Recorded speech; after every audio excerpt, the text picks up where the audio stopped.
This short today. How are you now? Good. That was Somber 12 to 12. 12 to 12. Bit of Sam Fender mixed in there, no? Was there? No, there wasn't. He was doing backing vocals. See, it's not a mistake if you learn from it. It's not a Yeah, mistake if you don't sure. learn. Come here. We all make mistakes. That's how you I learn. like Sam Fender, actually. I could listen to him all the time. He's good. What was good the music musician. you said to me? What was it that you... Oh, that's rap artist Kanye West, was it?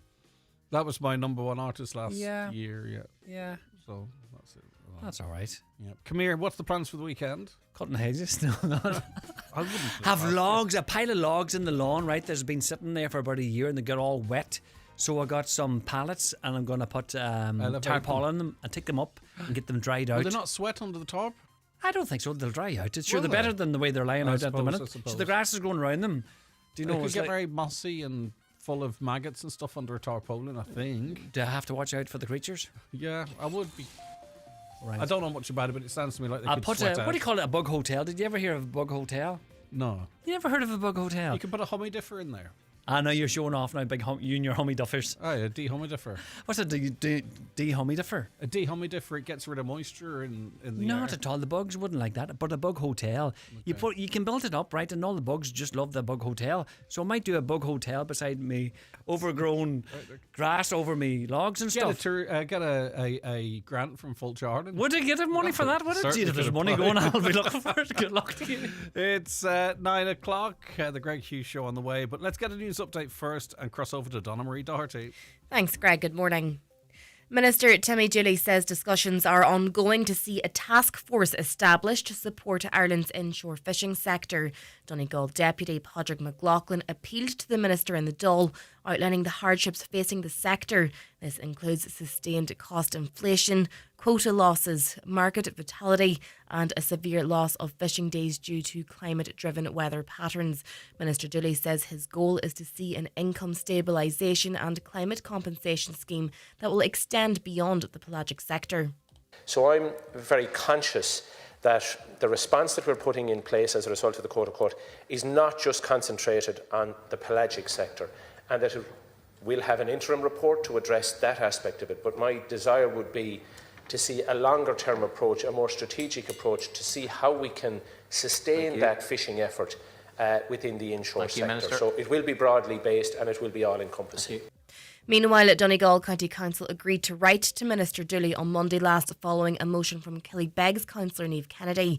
She says workers need support to retrain, diversify and access alternative employment, warning that coastal towns and communities across the West risk dying on their feet.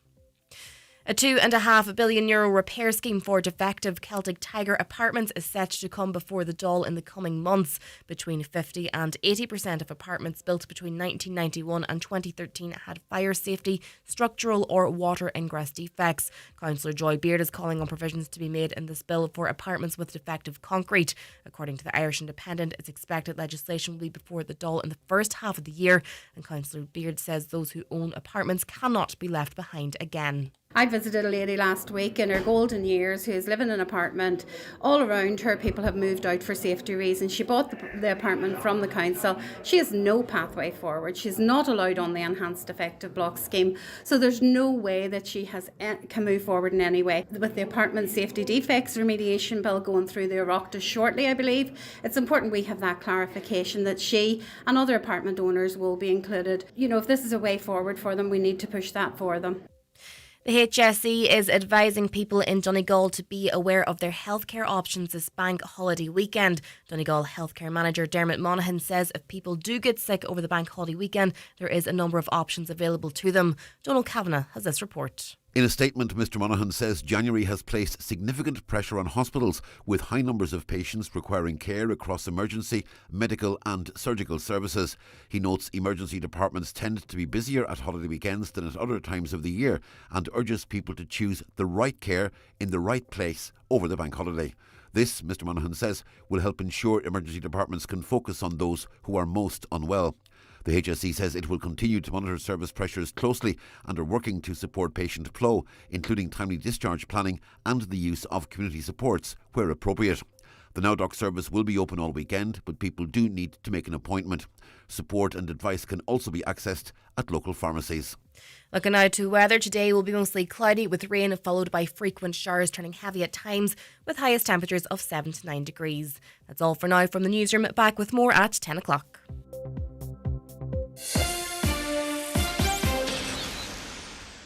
We all tend to push things out when it comes to our health. That's why at Irish Life Health, we make it easy to act today with 1 month free on our My Plan range for you and your family, so you can take charge of your well-being today.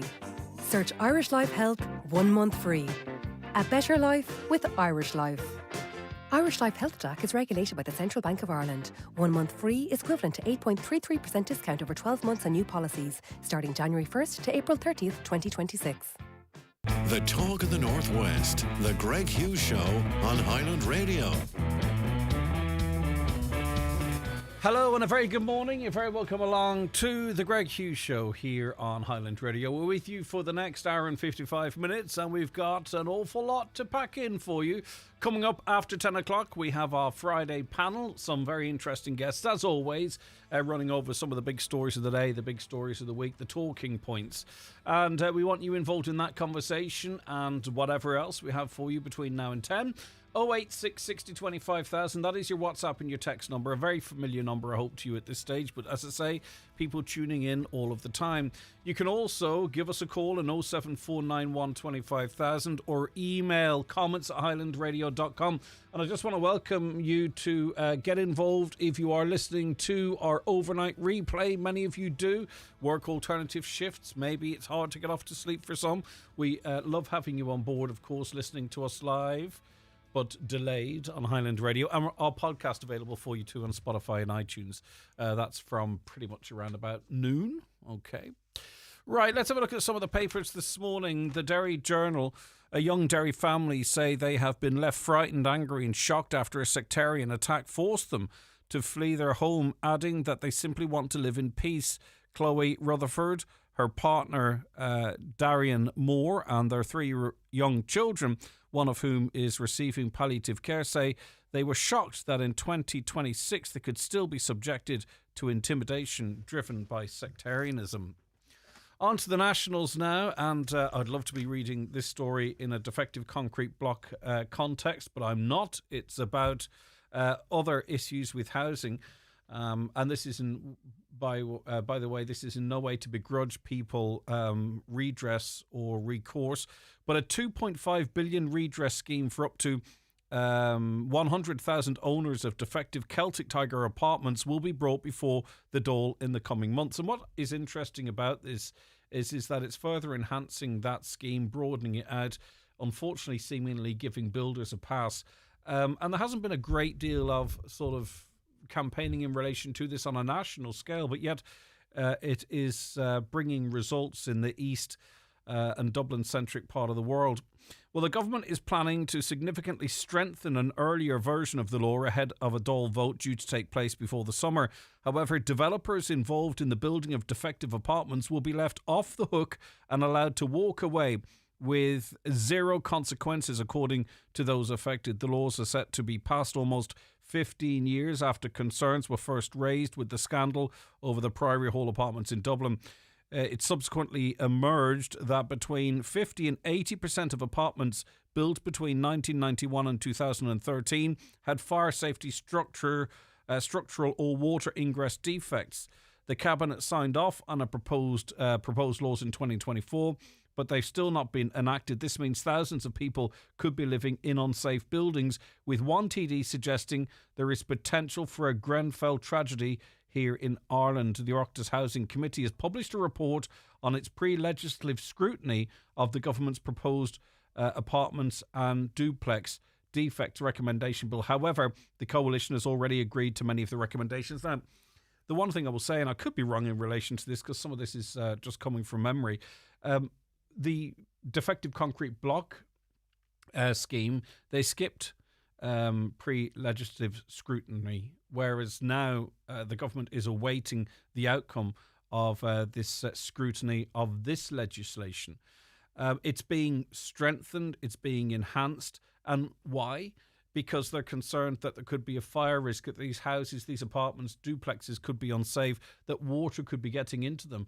And these are the arguments the government themselves are using to strengthen this scheme. Now, fast forward or move north into Donegal and surrounds, where people are living in houses that have snow ingress, the cracks are that big. They've got rain ingress, the water is inside the house, the kids' bedrooms are covered in mould. It might not be a fire risk because the blocks are so dusty and damp, but certainly is a risk of a gavel falling down on someone's head. And thousands of people are living in these homes, and it's a constant fight. It's a constant fight to try and just get what seems in this case to be accepted as normal redress. Unfortunately, those responsible for it as well, those that constructed or cut corners in products, are getting away down in this Celtic Tiger Apartments controversy. But it's just interesting that the very language that campaigners up here fight to use as an argument to enhance the scheme up here is the language that's being used by the Oireachtas, by the experts, by TDs and the government in relation to the controversy down there.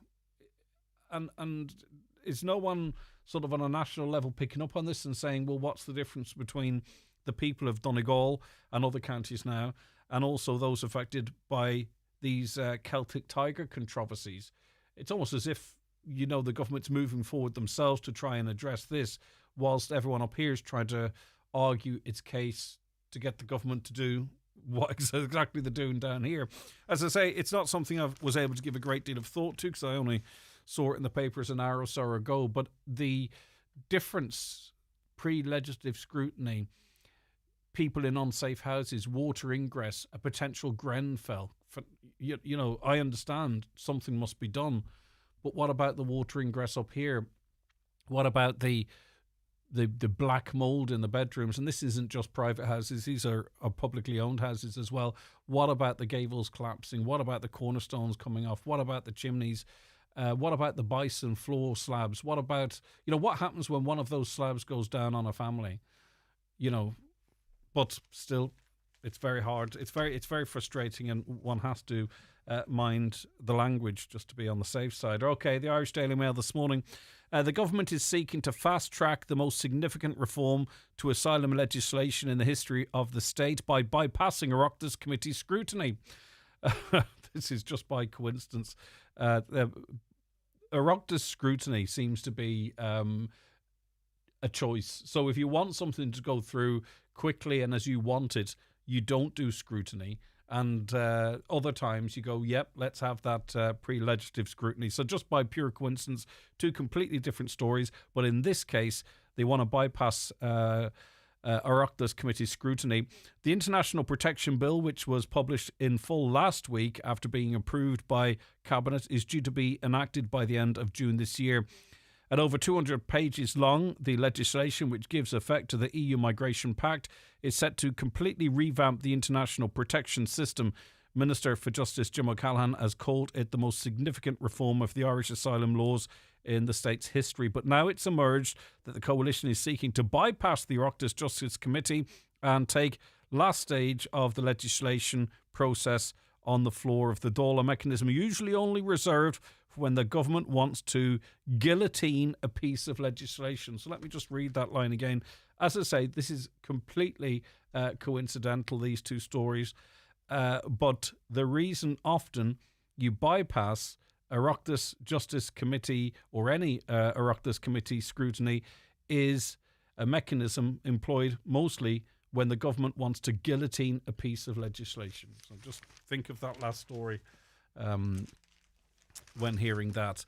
The Irish Times, Met Éireann Director Owen Moran and Minister for Housing James Brown have held talks in the wake of the Minister's criticism of the forecasting service during Storm Chandra. Mr Brown said in a statement after the meeting that he recognised the important work that our meteorological teams and forecasting service does. The Minister said on Wednesday that Met Éireann needed to improve its communication, and he suggested the forecaster had withheld information that would have helped with flood preparation. His comments on South East Radio sparked huge frustration within the forecaster. By the way, the forecaster is an arm of the state too. It receives millions upon millions, Met Éireann, that is, millions upon millions of euro every single year. They have data on flood potential, etc. They do not release it. And I know the likes of Alan O'Reilly, a regular guest on this programme, who's a amateur forecaster. He does it for free, whatever he might get off social media, but he does it for free for the most part. He's been a big advocate of this information being released, and in fact more machinery put in place right across the country so we can understand better when there is a flood risk. The government missed its housing completion targets by more than 4,000 homes last year, which falls significantly short of what's needed, the opposition has said. A total of 36,284 new houses and apartments were completed in 2025. New figures from the Central Statistics Office have revealed. After its formation in January last year, the coalition set a target of delivering 41,000 homes in 2025. But now what they've done away with annual targets, you can understand why. If you're not meeting your targets, you don't give targets. Isn't that a logical idea, whether it's right or wrong? So they're about 4,000 short. But the government argues that it's the most houses built in a single year since 2018. So in effect, it is good news. What is interesting, or perhaps it's not interesting, is half of those homes were built in and around Dublin. Donald had figures for Donegal. I think it was 600 built last year across the various parts of County Donegal. 600 out of the 36 odd thousand. And as I say, the majority of those homes were built in Dublin or around it. And lastly, a man accused of sexually assaulting a 10-year-old girl has been sent forward for trial. The 26-year-old non-Irish national appeared again at Cloverhill District Court for his 9th hearing. And the reason I'm mentioning this is this was the case that sparked those riots down in Dublin last year, you might remember. So justice is progressing is the reason I wanted to mention it. He was served with a book of evidence by the prosecution. Judge Anya Shannon remanded him in custody to appear at Dublin Circuit Criminal Court in May. Right, our first guest is going to be joining us on the show very shortly, but you may not be aware, I hope you are, but you may not be aware that there is a sister podcast to this program, and we release a new episode every Friday, and there's some bonus content often released during the week. All the episodes, it's called the Greg Hughes Podcast, so that it aligns with this program. It's available on our website. As I say, we're up to episode 4 or 5 at the moment, and it's just an opportunity to talk to, real people about their real stories and to have a little bit more time to do so. So there are a number of episodes available there for you, and there is another episode going live at 11 a.m. This morning. And on this week's podcast, I talked to Bernadette Rice. Now, Bernadette very tragically lost her twin sister, Clarice, in a road traffic collision in 2019. They were both just 26 at that time.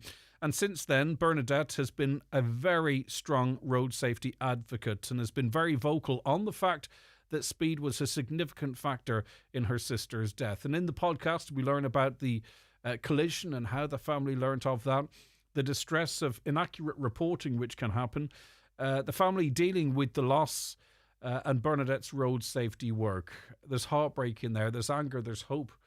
And I think just as we head into a public holiday, St. Bridget's weekend, where we are more likely, 11 people have lost their lives on the country's roads so far this year, we do see an uptick in terms of serious injury, road fatalities at a public holiday weekend. And maybe if someone listens to this today, it might just change their behaviour a little bit and avoid an unnecessary death. Just by way of a preview, here's just some of my conversation with Bernadette. Take us back to December 27th, 2019, as much as you're comfortable talking about it. I mean, this is obviously in between Christmas and the New Year. It's the time of joy and happiness, especially for younger people. Was she out that night, or what was the story? I had been out the boxing night, and she took me home, and the next day, the 27th, she just come to see me. Like, she brought me like hangover food, and yeah, we just had a laugh. And my daughter and her daughter were playing with their Santa presents, and a mutual friend of ours, he come to my house, and it was decided then that himself and Clace was going to head out to look to like just to a few pubs and stuff. So she left my house. It was about 6 or 7 o'clock in the evening with Saoirse to take her down to our home place in Port Sal, and then she did. She managed to go to my mum's, and she left Saoirse there, and then she headed off with the mutual friend, and I went to my bed, and then I think it was roughly about 1:10 in the morning. I got the phone call that she died in a car crash, and oh my God! I just Who made that call to you? Was that your mum? It was an aunt actually. Right. My mum was at the scene. My mum just had a bad feeling. The accident happened roughly between 10 and 11 o'clock at night.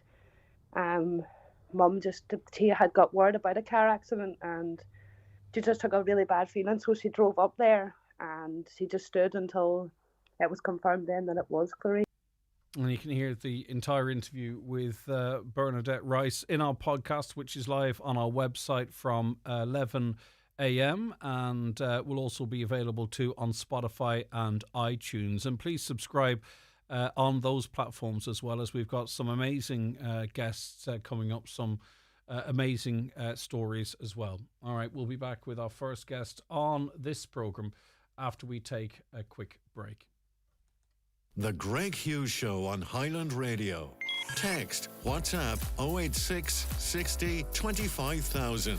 Call 074 91 25000 or email comments at highlandradio.com. Newspapers are kindly supplied by Cosgrove Centra, Mountaintop Letterkenny.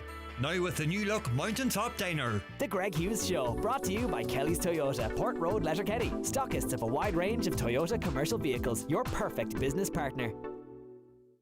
Buying or moving home can be a strange mixture of excitement and stress. So the last thing you need is worrying about conveyancing. Time to call McElhenney & Associates. They'll move that property transaction along swiftly, make sure everything's in order, and prevent any nasty surprises. Residential, commercial, leasing, or voluntary transfer, call today on 074 917 5989 or find us online.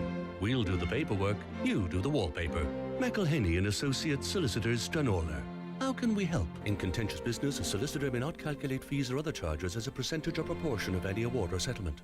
Drivers know what trouble sounds like. No. Okay. Forward. Oh no. Oh, please no. Oh no. That's why they get cover from Ireland's soundest car insurance provider, SuperValue Insurance. Thanks for calling us, Finn. And don't beat yourself up about it. Sure, I'm driving 10 years and parallel parking still baffles me. Get a quote from SuperValue Car Insurance to get 10% off online. And we'll even throw in €40 in vouchers. T's and C's apply. Vouchers include two €20 or €40 spend. This car insurance is underwritten by AXA Insurance DAC. SuperValue Financial Services DAC, trading as SuperValue Insurance, is regulated by the Central Bank of Ireland. A password that needs a capital letter, a symbol and a hieroglyph. A 35-year-old with the job title Chief Vibe Alignment Curator. A mobile phone plan that offers you a dynamic megabyte to gigaflop ratio. When did everything become so complicated? We don't know. But at An Post Mobile, we've kept it simple. Get all the data and calls you need for just $12.99 a month. It's really that simple with An Post Mobile. Terms and conditions apply. See onpost.com/1299 TCS for details. At iMotors, your trusted Donegal dealership for over 50 years, we bring you Nissan, a reliable Japanese brand for generations. Get your new 261 Nissan with €4,000 finance contribution or trade-in booster. Plus, enjoy low-rate finance options. Visit imotors.ie today for your best deal for 2026. iMotors, fearless generation. Highland Radio Time Checks brought to you by EirGrid, the operator and developer of Ireland's electricity grid. EirGrid, powering up communities, powering up Ireland. The time is 9:23. Hi, can you just tell people to watch Kilross Junction and on into Stranorlar, because there is oil or something on the road, very slippy at the junction, and sometimes you do need to put the brake down at that junction if someone risks starting out or something. A, don't risk that, but B, just be conscious that some motorists are reporting slippy road in that area. We're joined on the programme now by Fine Gael Senator Manus Boyle. Good morning, Manus. Are you there, Manus? Are you there? Hello, Manus. Can you hear me? Right, I'll get back to Manus in a moment. I think I left him holding for a while. Maybe has something that has distracted him. We'll get back to him in a second. 086 60 25,000, by the way, is the WhatsApp and text number. Hi, Greg. Can you please give a huge shout out to my nanny, Lizzie Hughes, Lismulligan Castlefin, who turns 90 today? She has 5 children, 24 grandchildren, and 28 grandchildren. Great grandchildren. She has listened to Highland since it first opened and went on tours with Sean the Doc. She's a very special lady who we love very much, from Mary, Darren, Jack, Dylan, Oshin, and Ava. Happy birthday to you, Nanny Lizzie Hughes. I must say, you've got the most remarkable surname. Now, let's see. Just to remind you that coming up after 10 o'clock, we have the Friday panel for you, where we have a great panel actually discussing all the big issues, the big talking points of the week. So stay tuned for that. Senator Manus Boyle, good morning to you. Hello. Hello. Hi, good morning. It's Greg here, Senator. You are calling for an air ambulance. Hello, good morning, Greg, and good morning to your listeners. Okay, you're calling for an air ambulance to be based in Donegal. Why? Yes, Greg, I found out that there's 4 new helicopters being delivered or ordered by Ireland. And I'm calling for the government to put one in Ballyshannon up in Finner Camp as an air ambulance, so they can cater for as an air ambulance, and I think it's very important for Donegal. I suppose it would make sense, wouldn't it, given the geographical spread, the importance of quick access to medical care, but also too, I suppose, we often see the 118 off the north coast, off the west coast. A more northwest base would make a good geographical sense. Greg, and you know me, as long time I've been calling for extra ambulances here in South Donegal, because I feel that we're kind of left over here in Alam, and I think the ambulance would be a great asset to Donegal, the whole county, and even cross-border nearing counties if we got based in Ballyshannon. I mean, you're 100% right. The Coast Guard does such great work with transporting patients to Dublin, along with the Defence Forces. Without that, there will be lives lost. So I think we badly need one here in Donegal, and that's why when I heard that these 4 was coming, that I got on to the Minister and I took it up at the Health Committee that one should be based in Finner Camp in Ballyshannon. What did they say to you in response to that? Because is this for helicopters to replace those that are there? Is this to provide extra cover with conversations about where they might be based up for conversation? You know, what is the situation? Well, it's to provide extra cover and to upgrade what's there already.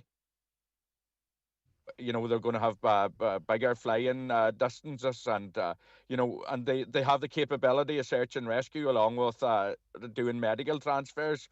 So I just basically heard about it a couple of days ago, and I've been working on it since. I've contacted the Ministers of Health and the Minister of Defence and asked them if they would take a real serious hard look at basing one in Donegal. As you said, geographically, we're on a limb up here. We badly need it, and I think it'll be very, very well used up here. The amount of accidents now on roads it could land. You know, when you look at England, there's I think it's 37 to 38 helicopters they have, and we haven't one up here. You know, I think one up here would be a game changer for us, Greg. Have you had any response yet from the various parties you've contacted? Well, the Defence Minister said she would have a look at and she would come back to me, so I'm waiting on a response now from her. It's more her issue than a health issue, but I did take it up at the Health Committee because I feel if I promote it there too, you know, the Minister for Health, she has a great gra to Donegal and she can help me there too, you know. Okay, well, we'll watch on with interest. Thank you very much indeed. That was Senator Manus Boyle there, reiterating his calls for a air rescue helicopter to be located in South Donegal. On the issues of weather, a texter says, it's all about wind and rain now down south. We could be blown away, flooded and crumbling down defective concrete blocked houses, and little mention of it. Heard Boxamoran on national radio yesterday. Was Burnfoot sorted? Micah, People mention how Pierce Doherty has to raise his voice in Andal to get the message across. Perhaps if previous Donegal TDs didn't sit on their hands, or in the interests of their own parties, in my opinion, we'd have better services up here. That's the views of a listener, not my opinion. Excuse me. On the issues of schools, we had an issue with the school principal. We tried to lodge a complaint and we were sent to the school board. The principal is on the school board, so you're complaining to the person about the person. We spent 4 weeks going through the education board and going nowhere. We then went to the governors of the school, who completely agreed with everything we said, yet they too did nothing. Can anyone outline to me how we lodge a complaint about a school principal that's acted upon and taken seriously? There is a constant ring of sending you in circles, so you will drop it. Our next step is the Department of Education, but we know they will also return us to the school. Well, hopefully, if it was raised to the board and the principal is on the board, that they would take a step away because of a conflict of interest. The one thing I would keep in mind, and I have no idea where this school is, who's involved, or the people who have texted in, that it might be possible that, as important as this is to you, and whilst you might think some sort of action might need to be taken, I don't know the nature of the complaint. It is possible that those that you've raised it with have reviewed what you've said and maybe looked at the principal's work in the round and don't believe that they require any punishment or sanction or anything. So that is also a possibility. Sometimes we continue to try and achieve what we believe the outcome should be, and it's not always achievable. I'm not looking to dishearten or discourage you per se, because I know nothing about the case, but sometimes maybe it's the case that others have reviewed it and they don't see the situation quite as you see it. But as I say, I don't know enough about it really to comment beyond that. One more before the break here. Hi, Greg. We were in a cafe in Letterkenny yesterday for breakfast. We ordered 2 poached eggs, beans, 2 slices of bacon for my wife, and 2 poached eggs, beans, and 2 slices of toast for me. They got my order wrong and gave me 2 slices of bacon as well. Okay, so no big problem. We also got 2 Americanos from the machine. The bill came to, how much do you think it might have come to? $26.10. The 2 coffees were €6, so the $20.10 was for the rest. Talk about a rip-off. We'll never be there again, needless to say. I get where you're coming from. I think the days for an under tenner breakfast are gone, if not nearly gone anyway. I think some people might say that's not terrible. I know that sounds like I'm contradicting you. I'm not for a second. I think 12, 13 quid for a breakfast is probably with coffee around, but I suppose you'd expect to get the tea or coffee, wouldn't you? But you did get 2 Americans. So $26.10 for 2 poached eggs, beans, 2 slices of bacon, 2 poached eggs, beans, and 2 slices of toast and 2 slices of bacon, 2 Americano coffees, $26.10. Yeah, I know where you're coming from. I think the problem for these businesses is though that they probably made 3 quid off that, 4 quid maybe maximum, and probably the most of the money they made was on the coffees because of the cost of everything nowadays. But anyway, we'll throw it out to the great listenership of the programme and see what they think. The Greg Hughes Show, brought to you by Kelly's Toyota, home to Ireland's best-selling car brand, combining standout styling and engaging drive and class-leading efficiency. Every year in the GAA, something unique happens. First-class rivals suddenly become first-class teammates. Fierce inter-county foes turn into friends, and yesterday's opponents now have each other's backs. Grudges set aside, all of the best club and county players from every corner of this country line out in their college or university jerseys to play together, challenge together, and win together. It can only be the Electric Ireland Sigerson, Fitzgibbon and Higher Education Championships. I had problems with my knees for about 7-8 years. I think I'd give Kingsbridge 5 stars just because of the support and help that they gave me before and after the surgery. I was a public patient and the HSE reimbursed the costs. Republic of Ireland residents can get rapid access to cross-border surgeries at Kingsbridge private hospitals in Belfast and Derry, with medical costs reimbursed by the HSE. Find out more at kingsbridgeprivatehospital.com/cross-border. Kingsbridge, your fast track to 5-star care. Terms and conditions apply. Farmers on high alert as more blue tongue cases found. In this week's Irish Farmers Journal, find out what the virus means for live exports and key advice for your farm. Exclusive interview with Board Be It Chair Larry Murren. Find out what factory paid the best price for cattle in our Factory Price League and why coupled cap payments could be back on the table. Never miss a story with an Irish Farmers Journal subscription. Go to www.ifj.ie/subscribe. Come and discover the brand new menus at the Water's Edge Restaurant, Rathmullen. Open 7 days from 9 a.m. to 9 p.m. Enjoy freshly prepared dishes with stunning waterfront views. Book on 074 98 91352 or visit the Water's Edge Hotel Rathmullen on Facebook. Takeaway options now available for breakfast, lunch and dinner.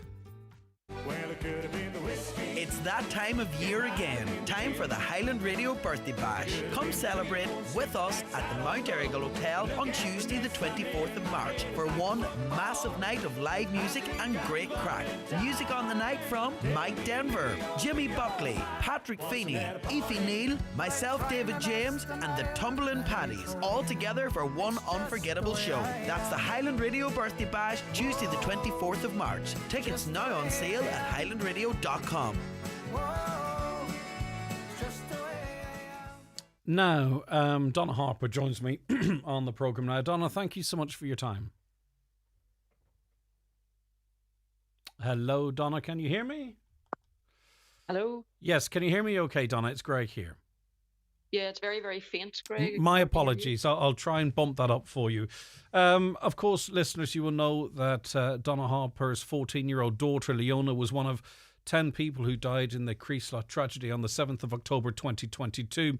And Donna has been invited to speak at an important event in Derry marking the 54th anniversary of Bloody Sunday, when 13 civil rights demonstrators were shot dead by the army in the Bogside in 1972. Donna, I suppose as people learn more about this invite... Sorry, Greg, I can't hear you. Okay, I'll tell you, no problem. I'll tell you what we'll do. We'll switch to the phone line. It seems like there's been a problem with the input on that other means of communication. We'll get back to Donna in a second. On the issue of roads, morning, Greg. Could you shout out on air, the road at Carrick in Trenta is a disgrace. The road is all potholes. It's that bad. If it's not fixed, the road will have to be closed. It's like that since Christmas. What are we paying tax for? It's time the council waken up and get it fixed. Thanks, Greg. On the issue of NCT, in for the NCT this week, you have to check on a machine. You have to check in on a machine. Few older people there knew nothing about them. Nobody at the counter for help. They had to get a person in for the test to do it for them. Right, so what that is, certainly in Letterkenny, is that when you arrive there is a little tablet to the left. I think it's the left the last time I was there. And you have to input your registration into it. It is actually kind of small and fiddly, I suppose. And that lets them know that you're there. I think they do call you, though, if you don't input it, but we'll get that double checked. Right, Donna, sorry about that. I was just telling our listeners that you're going to be speaking at this important event in Derry. It's marking the 54th anniversary of Bloody Sunday, when 13 civil rights demonstrators were shot dead in the army in the Bogside in 1972. And there's going to be a number of other families campaigners from various scandals, tragedies, events over the years in both Britain and Ireland, Donna.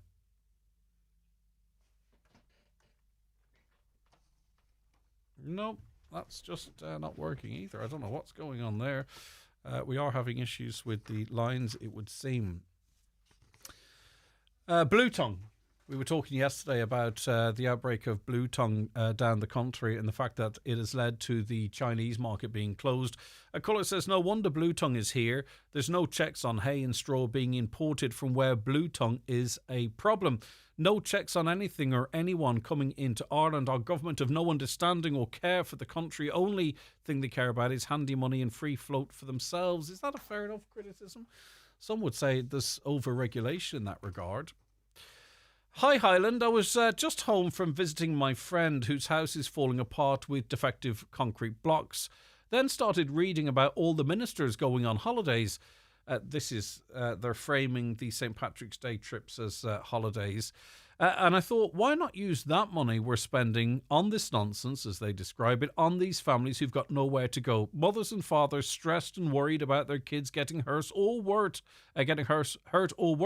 with blocks crumbling in their homes. Are we countries always mad when we spend thousands on, let's face it, trips that only give these people holidays at our expense?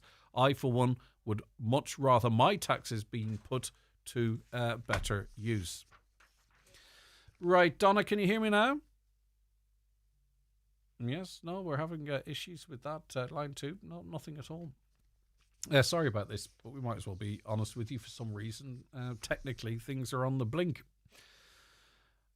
I'm not nearly 80 now, and I remember myself and my friends got 2 beautiful copine coats. Mine was a rose colour and hers was blue. We were the bees on ease. What's that in relation to? I wonder if another text topic slipped into mine.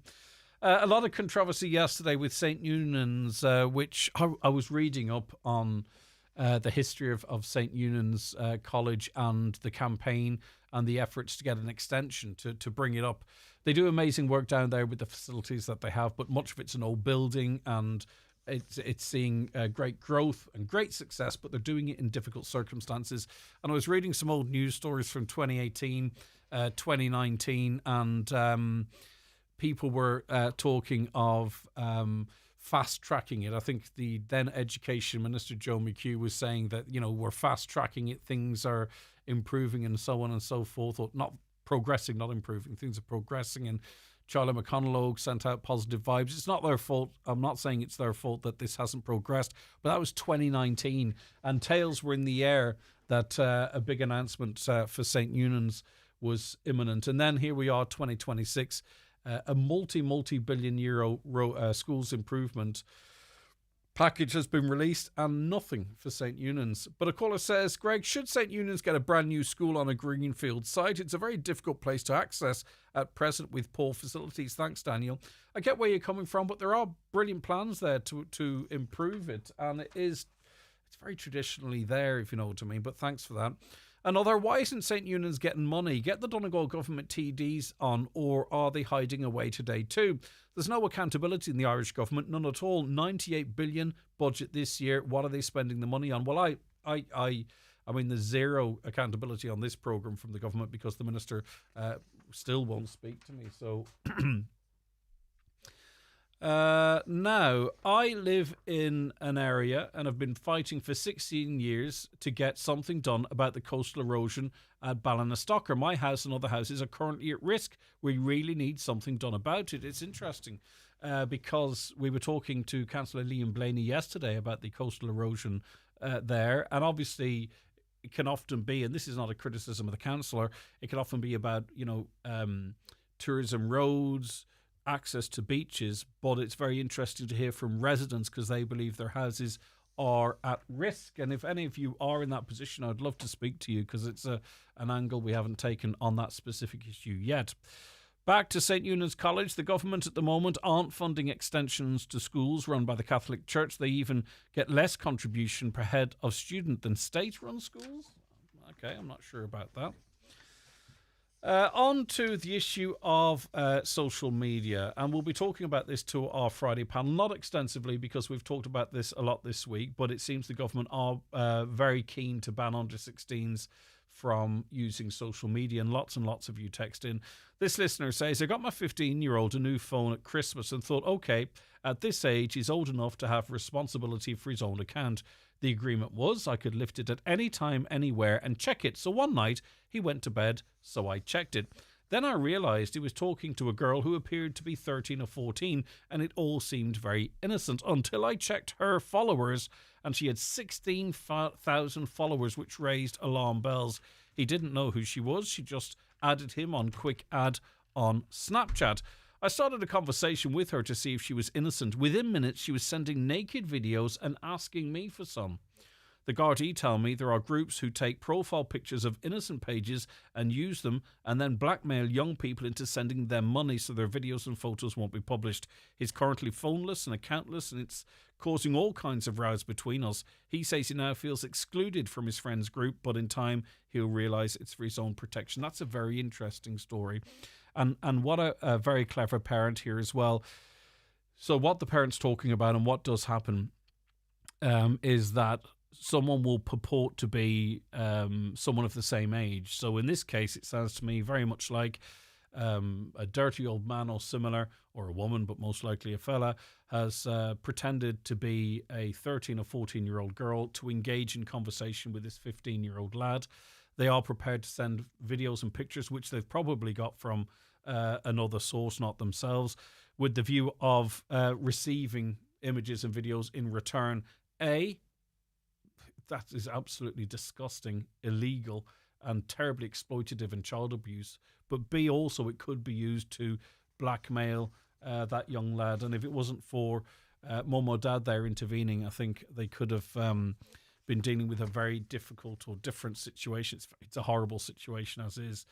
Regarding figures on people caught driving under the influence in Donegal, what percentage of those actually result in a conviction, and how many never reach court due to loopholes in the law, legal technicalities, or even a quiet word on the side by someone of influence, all to undermine Garda efforts to make roads safer? It's a tough one because you're actually asking people to sort of prove a negative, which is kind of impossible, but I don't know what the percentage is.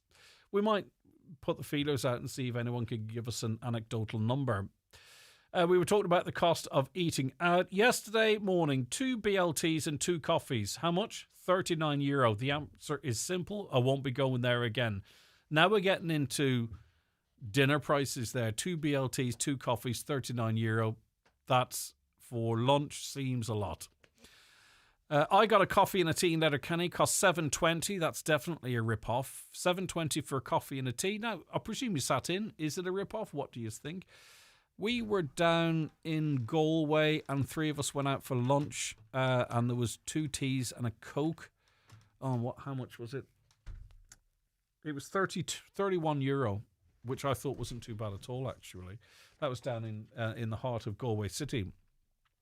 A caller says that is not a rip-off. I would consider under €13 for something each, a very reasonable price. I'm leaning with you on that one, to be honest with you. And I don't have money to burn either. Hello, Greg. You can get a great breakfast in one local shop for €10, tea and coffee included. That's actually in Mr. Chippy. And the Friar's Rest as well. All tea and coffee you want. Very good value. That comes in from Union. Great breakfast. Donegal Town includes tea and coffee and toast. €10. Marinas, wine and coffee cafe. I appreciate you may not want to mention the name of the business. Well, listen, there's no harm in it. I've been in Marina's. I would actually have spoken to Marina as well. She actually has an ethos about the price of food. And the one thing also about it too is your plate is wedged as well. It's not a box ticking exercise. Let me see. On the air ambulance issue, in France, a helicopter is dispatched if a road collision victim is 50 kilometres from the nearest hospital, not Ireland. Okay, so that's a protocol. Hello, Greg. You can get I read that one. Hello, Greg. In a school yesterday, pupils were in a room with the windows open or the window broke. The pupils were frozen and the teacher would not let the children wear their coats. This is completely unacceptable. Could you highlight this, please? It could have been a prefab. And lastly, on school grants before a break, daughter hoping to study in Belfast in September but won't qualify for the Susie grant. Do you know what help is available financially to students from Donegal who study in the north? Thank you. There's going to be loads of you listening that are in this situation. What supports are there, if any, if you send your child to study 3rd level in Belfast or Derry or Coleraine or wherever it might be? If you have any advice for this listener, obviously they're thinking towards September and need some financial support. So it's a Donegal student who's going to be studying in the north. The Greg Hughes Show, brought to you by Kelly's Toyota, with a range of offers now available for 261 on our impressive lineup of hybrid, plug-in hybrid and electric vehicles. Find me somebody to love. It's your last chance to save big in the Dreams Mega Clearance event with up to 40% off. Anything to add, Beds? Oh, I do. It all ends on Tuesday, so don't get caught napping. All good springs must come to an end. Dreams. Love your bed. At Charlie's in Letterkenny, they've been serving great food since 1984 to sit in and take away. Everything at Charlie's is cooked to order, so if you're having an all-day breakfast, a burger, or their renowned fish and chips, you'll know they've been freshly prepared. And there's a great selection of gluten-free options. Charlie's, in the heart of Letterkenny, open Tuesday to Saturday from 12 to 8 and for breakfast on Fridays from 9 on the Pierce Road.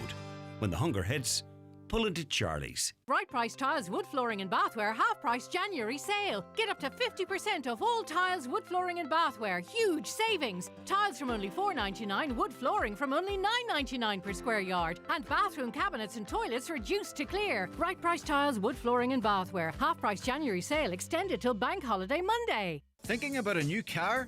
Make it happen with a fast, flexible and affordable car loan from B&S Credit Union. With us, you own your car from day one. No hidden fees, no penalties, just straightforward borrowing you can trust. So why wait? Apply now at B&S Credit Union Ballbuffet. Visit bnscu.ie or free phone 1800 290 390, where our dedicated team will be delighted to help you. Loans are subject to approval. Terms and conditions apply. B&S Credit Union Limited is regulated by the Central Bank of Ireland. There's a French expression, tout compris. It means all included, perfectly expressed in the Peugeot hybrid and electric SUV range, featuring the compact 2008, our best-selling 3008, and award-winning 7-seater 5008, all with a 5-year unlimited mileage warranty. Discover tout compris for yourself at McGinley Motors Peugeot, County Donegal, today. Highland Radio weather updates with McElhenney's. Looking for the perfect outfit for an upcoming event? We have new occasion wear styles arriving every week. Visit us in Ballybofey or shop online at mcelhenneys.com. Okay, so today will be mostly cloudy with rain followed by frequent showers, turning heavy at times. It'll be blustery with a moderate to fresh easterly wind, highest temperatures of 7 to 9 degrees. And I really appreciate Donna Harper making her way into studio. Donna, we've overcome the technical issues. Thank you so very much indeed. Oh, no, not at all. We're speaking in the context of you being invited to speak at a big event now in Derry. It's marking the 54th anniversary of Bloody Sunday. And there are families and campaigners from the Stardust tragedy, Hillsborough, the post office scandal, Ballymurphy, all coming together. When you first got the invite to this, did you sort of say, well, why am I being invited to this? A lot of these conversations are historic. What we're going through as a family and as a community is current. Yeah, I did think that, but I was very humbled to be asked, because for me, Greg, it just made me realise and see that this is a major disaster what happened here in Donegal. And definitely when you're being contacted by Maeve McLaughlin from the Bloody Sunday, who I would like to thank for her giving us this opportunity to come over to her, just to talk about her struggles and what we're going through at the moment. And I suppose what you're going through in your search for inquiries and accountability, it is very similar to these other cases. You're in the middle of a journey that they've been in for decades. They've been in decades now, Greg, and I suppose like myself and a lot of other people here in Donegal, we grew up reading it and watching it in the media. Never did I think here now today I'd be standing fighting for justice for my own daughter. A lot of similarities there, obviously. These people have been going for decades. We've still got our Garda investigation still ongoing, which so far we're very happy with at the moment. We've no bother with that at the moment. But we are calling for the public inquiry, the judicial independent statutory public inquiry. And it's very, very important to us because there's so many questions there, Greg, and you're not going to get them answered through just the criminal investigation with the guards. I'm sitting back here now, and if you go back to 1987, even into Raglan House, there was a gas explosion in 1987. The government, they compiled their own investigation there, alongside a criminal investigation, alongside the coroner. I mean, that was done in 1987. And from that report then, they talked about it in the Dáil. They did investigations into looking at other buildings there at the time and see what they could do. And they did. They went ahead and they did works. Looking at buildings that maybe prolapse collapse into buildings and stuff. And they did that and they went and looked about that. 1987, we're in 2026. So why can the government not do it here now for us? And it's not just about, is it, finding out the answers for yourselves. It's about, well, what lessons can be learned to ensure this is less likely to happen again? Absolutely. I mean, where I'm sitting, the government have done nothing to do any kind of actions to try and make any changes in any kind of way. And they have to. It's very, very important that they have to. there's a public safety. Mm. Why are they not doing that? Why are they not stepping up here to look into these situations? Why are they not doing anything? And for us, it's really important that the public inquiry, we need that public inquiry. Are you in a little bit of a difficult situation in progressing this, in that you did have a meeting with Jim O'Callaghan? I don't know exactly what's said at that meeting. I wasn't there, but from reports from it and an interview we did with you, he gave an indication that, yes, we get where you're coming from. This needs to happen. What's happened since then? I don't know when that meeting was, but I mean, that you effectively could have said, all right, this is a minister that's listening to us. Let's see what he has to say then. Yeah, well, it first came about that I had heard on, I think it was your own radio station, that he was coming to Donegal for other meetings. Through contacts that we have, we were able to make contact. And we were grateful that he gave us a few moments. But he's never actually sat down and spoke to us as a group, as a family. There's so many things there that we need to talk to him about. It was only a brief few moments that we had with him. He did very clearly make out that he wanted to go through, the Garda and the criminal investigation and to go through, if there's evidence, to go through court and so on. And that's all good and well, but it's not going to answer the questions that all the families have, and there's some very significant questions there that need to be answered. There are various views as to whether the type of inquiry you're looking for can run alongside a criminal investigation. Do we have to be careful that one doesn't stop the other getting the answers, or if there are people to be held responsible, Well, that's what they were saying to us, Greg. They were saying that government officials were saying that a way back. No, we can't. We need to wait for the guards. But in this country, there has been so many that has run side by side before, and why can't it be done now? What we also have in this county is inquiries into other matters that have been buried for a very long time as well too. So I think people can be understandably sceptical of it. I think there's a significance that you are joining scandals, people who have been badly affected by the Stardust tragedy. The post office scandal, that's the most current, that feels like it's still ongoing. Of course, Grenfell, I think, might be represented as well, which also feels like it's ongoing. But, Bloody Sunday, Hillsborough, you don't want to be here 10, 15, 20, 25 years trying to find out what happened to your daughter, how it happened, and how could that be prevented going on into the future? No, we definitely don't. Greg, this October now, it's going to be 4 years, and we do not want this. We don't want this dragging out for another 20 or 30 years. We are asking and pleading with the government now for a number of years to give us a commitment to sit down, have meaningful talks with us. And the meaningful talks is very important right now, because the Garda investigation is coming to a critical time now at the moment. The partial file had went last year. I think it was 29th of September last year that went. We were told that the other bit of the file will be going now in March. Now, once that's handed over, we have to wait then, obviously, on direction from the DPP. But does the government not think that they should be sitting down and having very serious talks with us, giving us some kind of commitment where we're going to go forward, instead of sitting here, that I don't want to be sitting here in 20 years' time, Greg, on Highland Radio again and saying, I'm still calling for a public inquiry. It's very important to why is it all left on the families? Why are we left to be trying to fight for truth and justice? Why do victims become campaigners? Why do they have to become campaigners? And we shouldn't, because the responsibility is on the government. I mean, an explosion happened, 10 people lost their lives. So many people were injured, traumatised, people lost their apartments. Why is the government not stepping in here to see what they can do that this never happens again? And I think that's very important. Would a timeline suffice if the minister or his rep said to you, as soon as the Garda investigation is concluded, we will instantly trigger a public inquiry? Do you think that would satisfy yourself?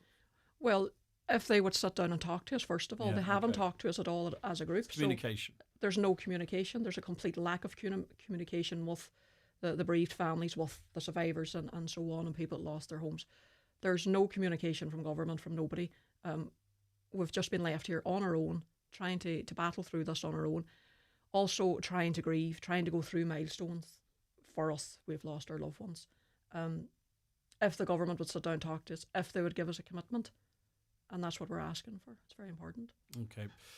It's a very important event to be part of. I think it will get a lot of attention, not just in this country, but across Britain as well and beyond, given the speakers that are there and the issues are being that are being covered. So we look forward to hearing what you have to say and the government's response to that. Yeah, absolutely. And myself and some of the other families are going over there as well now on tomorrow, and we're looking very forward to meeting everybody and learning. You know, there's a lot of stuff that we'll be able to learn from these families who've been... And vice versa too, I doubt. Yeah, and, you know, decades and decades fighting for answers, fighting for the truth.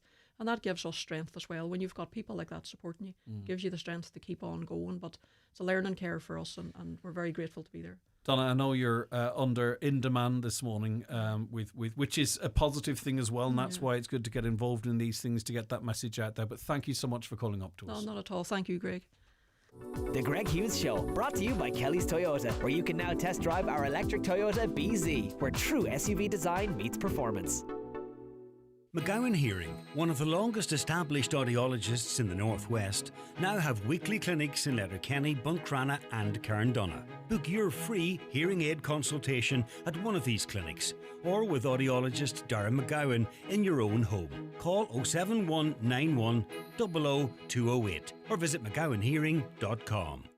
Who's watching your home while you're asleep, at work, or on holiday? With the Sheridan Security Alarm System, you can be assured of round-the-clock monitoring. Our central monitoring station is on duty 24 hours a day, 365 days a year, monitoring homes and businesses in the Northwest for intruder, fire, panic, and medical signals, giving you the peace of mind you deserve. Sheridan Security Systems, Bonagee, Letterkenny, protecting what you value most. Call us for a free quotation on 9126 6025.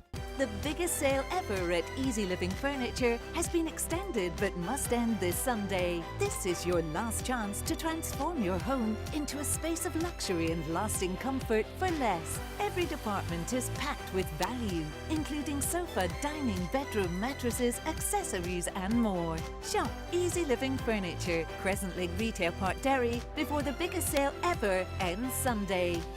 Clearing out, renovating, or need a septic tank emptied? Donegal Waste and Recycle has you covered with local skip hire and tanker services. Efficient, affordable and handled by a team you can trust, based in Donegal town. Book today at donegalwasteandrecycle.com or call 074 9740 130. Donegal Waste and Recycle.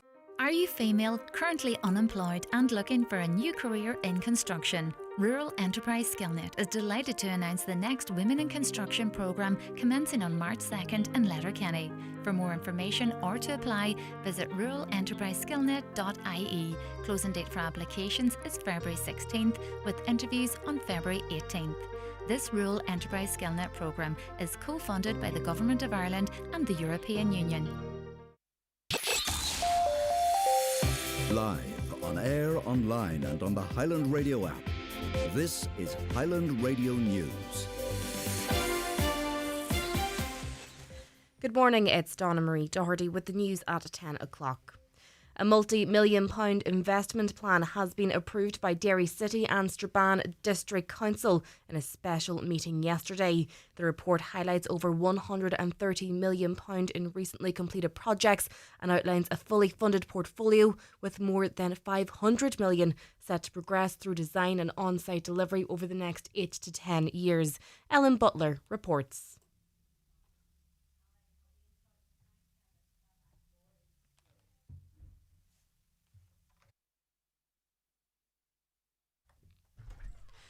Ireland's inshore fishery industry could soon see extra support, with Minister Timmy Dooley confirming discussions on a dedicated task force. Donegal Deputy Padraig McLaughlin told the Dáil the sector is struggling with soaring costs, quota cuts and unstable markets and climate-related costs of fishing delays. Minister Dooley wants to see an income stabilisation and climate compensation scheme that goes beyond the pelagic sector to help inshore fishermen. Deputy McLaughlin welcomed the development. Welcome that. It's crucial that the likes of NIFA, NIF, and the Imro, the islands fishermen, are at the table too. Can you imagine, Minister, if we can protect our fishing? There's about 900 inshore fishermen, according to NIFA. And imagine if we can protect their livelihoods. Meanwhile, Donegal County Council agreed to write to Minister Dooley on Monday last following a motion from Killybegs Councillor Niamh Kennedy. Councillor Kennedy says tertiary support also needs to be put in place for employees who will be out of pocket because of the difficulties encountered by coastal communities. Councillor Kennedy says workers need support to retrain, diversify and access alternative employment, warning that coastal towns risk dying on their feet without intervention. We need this task force, but we really need to look at it on a much broader scale and a much wider element. We need to be able to train people up. People need to diversify. It's going to take a couple of years, and only the strongest may survive. So, this is a real crisis that we are going to face. Now, as we speak, yesterday evening, some of the factories were well full. There was a lot of people in working, which is great. But you won't see that next month.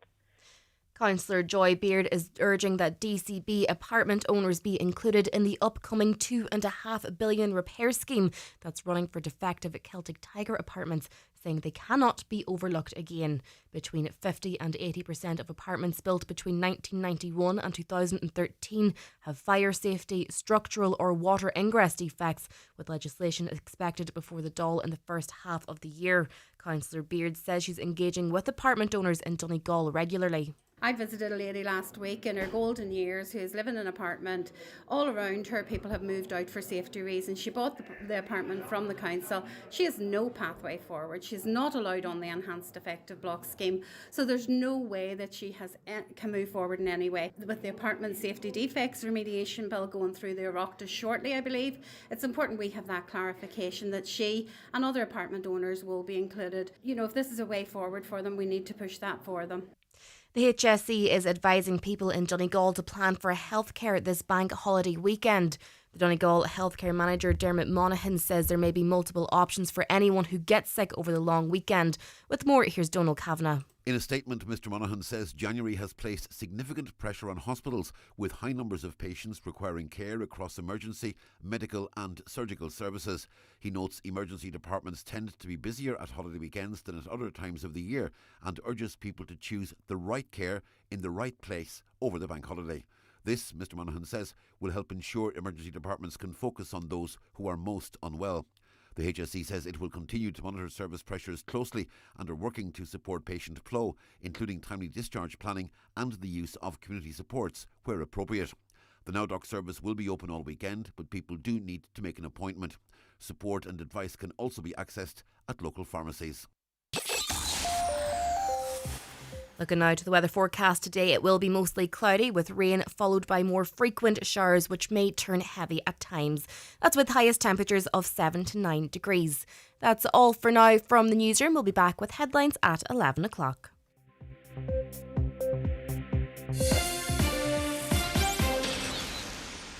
The obituary notices this Friday morning, January 30th. The death has occurred of Paddy Patrick Ryan, late of Dublin and Carndonagh, on the 28th of October 2025. A mass will be held for Paddy at 11 a.m. tomorrow in the Church of the Sacred Heart, Carndonagh, followed by the interment of his ashes in the adjoining cemetery. The mass can be viewed live via the parish webcam. The death has occurred of Elizabeth Betty McGrory Grant, Bree Upper, Malin Head. Elizabeth's remains will be reposing at the family home today at 2 o'clock. Funeral from there on Sunday morning at 11:30, going to the Star of the Sea Church, Malin Head, for Requiem Mass at 12 noon, with burial afterwards in Lag Cemetery. The funeral mass can be viewed live on the Malin Head Community Facebook page. Family time please from 11 p.m. till 11 a.m. and on the morning of the funeral. Family flowers only please. Donations in lieu if desired to the Irish Cancer Society, care of any family member or McFeely's funeral directors. The death has taken place of May Mills, ní Boyle, Manchester and formerly of Strabane, reposing at Quigley's funeral home on Monday from 6:30 until 8:30. Funeral leaving the funeral home on Tuesday at 9:30 for Requiem Mass in the Church of the Immaculate Conception, Strabane at 10 a.m. Interment afterwards in Strabane Cemetery. Donations in lieu of flowers please to the Good Morning Strabane Community Project, care of Quigley Funeral Directors. The Requiem Mass can be viewed live via the parish webcam. The death has occurred of Thomas Francis Tommy Curry, Brina Glen Swilly, and formerly of Coventry, England. Tommy's remains will be reposing in the Eternal Light Chapel of Rest, Mountain Top, Letterkenny, on Sunday from 5 p.m. until 7 p.m. Funeral Mass in St Columba's Church, Glen Swilly, on Monday at 11 o'clock, followed by interment in Kilfeek Cemetery. The death has taken place of Margaret Elizabeth Elsie Miller, ní Boggs, Arden Place, Kilfennan, Londonderry, and formerly of Mallintown. Remains are reposing at W.J. O'Brien and Sons Funeral Home, 110 Cluny Road, Eglinton, today from 1 to 3 p.m. and from 7 to 9 p.m. A service of thanksgiving will take place in Kilfennan Presbyterian Church tomorrow at 2 o'clock.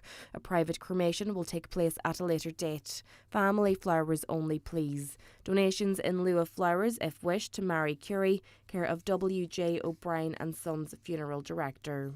The death has occurred of Jim Doherty Pat, number 7 at the Cottages, Clay, Clonmany, formerly of Clunta, Clonmany. Jim's remains will be reposing at St Columkille's Orangery, Clay, Clonmany, today from 3 o'clock until 8 o'clock. Funeral from there tomorrow morning at 20 to 11, going to St Mary's Church, Clonmany, for Requiem Mass at 11 o'clock, with interment afterwards in the adjoining cemetery. Jim's funeral Mass will be viewed live on church services. Family flowers only, please. Donations in lieu, if desired, to St Columkill Village, Clay, care of any family member or McFeely Funeral Directors. The death has taken place of Betty Loughlin, ní Gallagher of Ballykerrigan, Cloughan. Betty's remains are reposing at the family home in Ballykerrigan, Cloughan today from 12 noon until 9 p.m. Family time outside the reposing times and on the morning of the funeral. Requiem Mass tomorrow at 11 o'clock in the Church of Our Lady of Perpetual Succour, Glenfin. Service of interment is afterwards in Kilwara Cemetery, Glenfin. Mass can be viewed on the parish webcam. A shuttle bus will operate from the Reelan Bar car park from 5 o'clock. Family flowers only, please. Donations, if desired, to Donegal Hospice, care of any family member or Marley Funeral Directors. The death has taken place of Mary Ferry, ní McGinley, Derry Reel, Filcara, reposing at her late residence today from 11 a.m. to 10 p.m. Family time on the morning of the funeral, please. Funeral Mass in Holy Cross Church, Dunfanaghy, tomorrow at 12 noon. Burial afterwards in Doe Cemetery, Creasla. Mass can be viewed on mcn.live. The death has occurred of Michael Porter Sr., late of Tullynavan, Redcastle. Michael's remains will repose at Eamon McLaughlin's funeral home today from 5 p.m. until 8 p.m. Funeral from there tomorrow at 20 past 10 for 11 o'clock Requiem Mass in St Columba's Church, Drung, followed by interment in the adjoining cemetery. Requiem Mass can be viewed live via the parish webcam. Family flowers only, please. Donations in lieu, if desired, to the Nazareth House Fawn, care of any family member or Eamon McLaughlin Funeral Director. The death has occurred of Anne Sharp, ní Linden, Kennotty, Ardra, formerly of Connemara, Galway. Removal from McCabe's funeral home today for funeral mass at 1:30 in the Church of the Holy Family, Ardra. Burial afterwards in the adjoining cemetery. Family flowers only, please. Donations, if desired, to the Friends of Letterkenny University Hospital, care of any family member. House private at all times. The death has taken place of Charlie Longwell, Glenside, Gransha, Buncrana. Removal from McLaughlin's funeral home, Buncrana, at 10:30 this morning, going to St Mary's Church, Cockhill, for 11 o'clock Requiem Mass, with burial afterwards in the adjoining graveyard. House private at the request of the deceased. Funeral Mass can be viewed online at churchservices.tv. Family flowers only. Donations, if desired, to Friends of Letterkenny University Hospital, care of any family member. The death has occurred of Rosemary Donnelly, ní Moore, 34, Hillview Avenue, Newton Abbey, County Antrim, and formerly of Mass Glenties. Requiem Mass this morning at 11 o'clock in St Mary's Star of the Sea Church, White House, Newton Abbey. Burial in Glenties graveyard at approximately 3:45. Funeral Mass can be viewed on the Lochshore Parish's webcam. Family flowers only. Donations in lieu of flowers to NI Hospice, care of any family member. The death has taken place of Dylan McDemee, 22, St Bridget's Crescent, Drumkeen. Requiem Mass in St Patrick's Church, Drumkeen, at 11 o'clock this morning, with burial afterwards in the adjoining cemetery. For family information and more details regarding wakes and funerals, please go to highlandradio.com.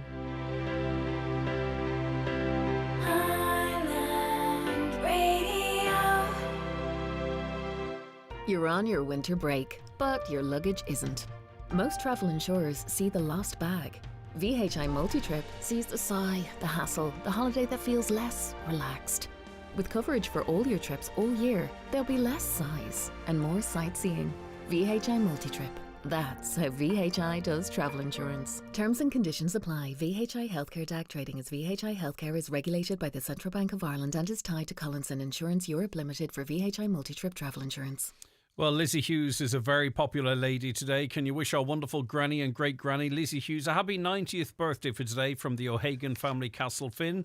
Could Greg please play a special birthday request for Lizzie Hughes from Castlefin? She's celebrating her 90th birthday today. Lots of love from daughter Alice Rose, son-in-law Lawrence, grandkids and partners, Damien and John, Aaron and Nadine, Anthony and Courtney, and 3 great-grandkids, Blake, Elvie and Hayley.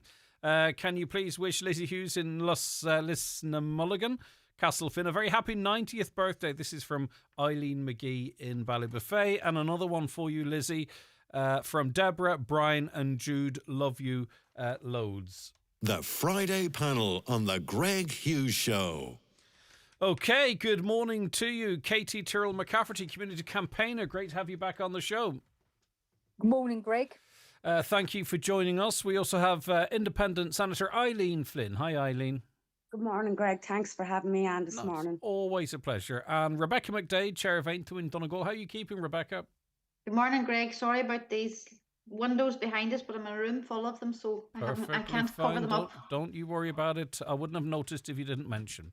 Right, just a quickie, I suppose, to get things started. Do you think the government will follow through on its tough talk to ban under 16s from social media? And are there any downsides to this, Rebecca? I think that they're going to have to do it, Greg, because there is so much negativity on the online, and the children are actually really using it a lot for their social media, rather than for educational purposes and educational needs. And I do think that it affects their attention span as well, because when you're using TikTok and it's a quick flick of everything, they really need to just be able to pull that back and just kind of reduce the availability of it, because they're not always able to contextualize a lot of the information they're allowed to get on it as well. There's another aspect of it, like their parental responsibility to make sure that they don't have the infinite access to everything on the phone. And I know it's very, very hard, but in a time that we're in now, and there's so many dangers out there, the parents need to take responsibility for that. We can't allow the children to completely, as I said, police it themselves. So we've got to be able to back them up on that, and we have to help them through that. So I think that reducing their ability to get information is one of the key options here. Someone said to me yesterday that, are we failing as parents? Do we need the government to legislate for anything? Should it not be us that determine whether or not our children are old enough for social media and to supervise their access to it, rather than this outright ban? It's too freely available, Greg. There's too many people with so much influence there, and there's a lot of money to be made in the content. So when you look at that end of things, parents are not going to be able to do everything on their own. It has to come from higher up, and there has to be legislation on it. And it's actually something that I would have been asking for a way back in 2019. It was something that we talked about, that there needs to be legislation on mobile phones for the underage, because children are getting the phones younger and younger. Yep. So we need that. That's where the parental side comes into it, that we need to delay their access to the phones to that little bit older. Yeah, I think it's to help parents, really. Eileen Flynn, as a legislator, I suppose, would you welcome this ban? Do you see any downsides?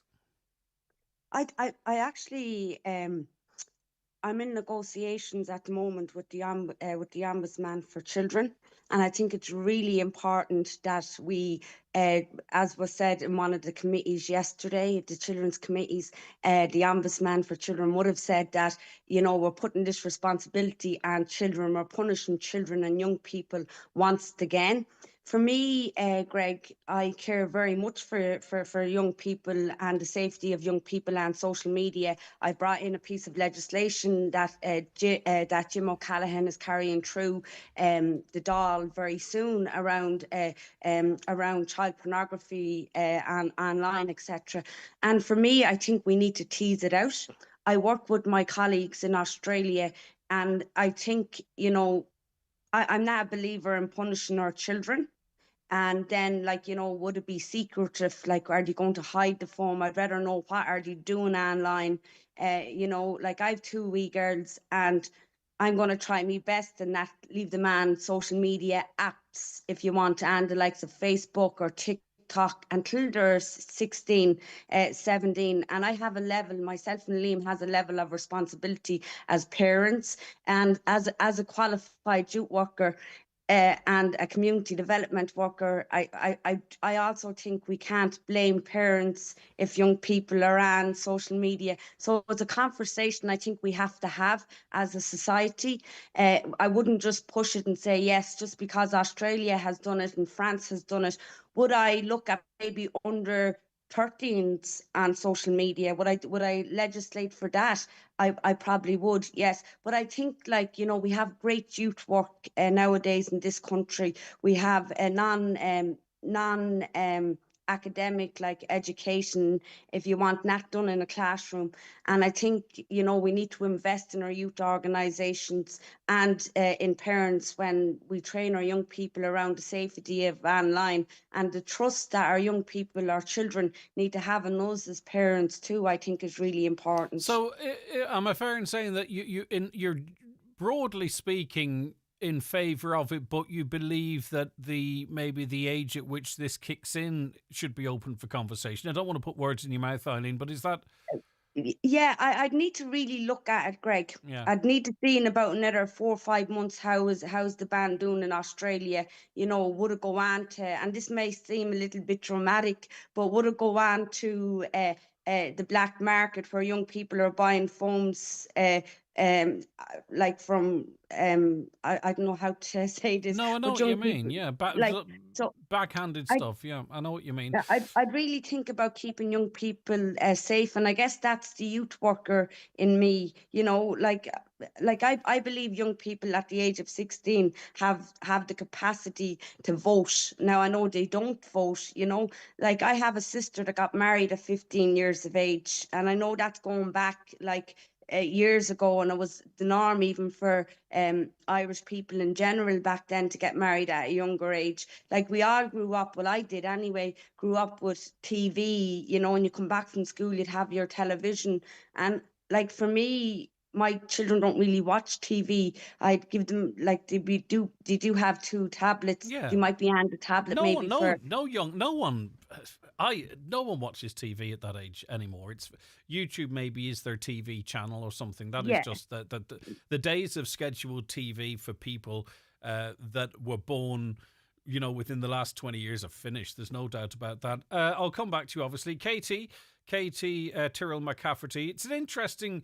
I think what Eileen has brought into the conversation, you know, it is quite nuanced. One 15-year-old's very different to another 15-year-old, and you're using one solution for all. What's your view, Katie? Really interesting, Greg. So I was actually in the car with my 20-year-old yesterday, and this subject came up, and I said, I would broadly be in favour of this, and he said, old people's problems solution. And he said, and it made a really interesting point, and we've touched on it here, right? We've asked, is this the legislators? Do they need to do this? Is it the parents? Why are we not blaming the tech companies for what they allow to go on their social media platforms? Greg, there was a really, really disturbing TikTok live the other night that had 10,000 watchers. Some of the people involved in that live were very, very young with no clothes on. on TikTok. It was a mass reported live. I had a friend of mine who reported the live, and she got a violation for reporting the live 3 and 4 times. The tech companies do need to take responsibility So, here. are you saying that we need to see if we can make it a safer place for under 16s before we have an all-right ban? Do you want to do what? Are you in favour of Senator Flynn's suggestion? Wait and see what's happening in other countries, because we do have to sort of figure a way forward at this point. Absolutely, we have to figure a way forward, and we have to have a conversation about it. And I, a bit like the Citizens' Assembly, we need to involve young people in that as well. I'm not saying the trolling's not getting out of hand and stuff, but in my house, and I do think because particularly one of my kids, because of his special interests in certain areas, because he's on the autism spectrum, obviously, social media was used in a really positive way, YouTube and stuff like that. And a lot of the times, if you're in a classroom and you can't retain the information, it was really good to be able to go on to the likes of YouTube and stuff and get information. I'm thinking of someone that creates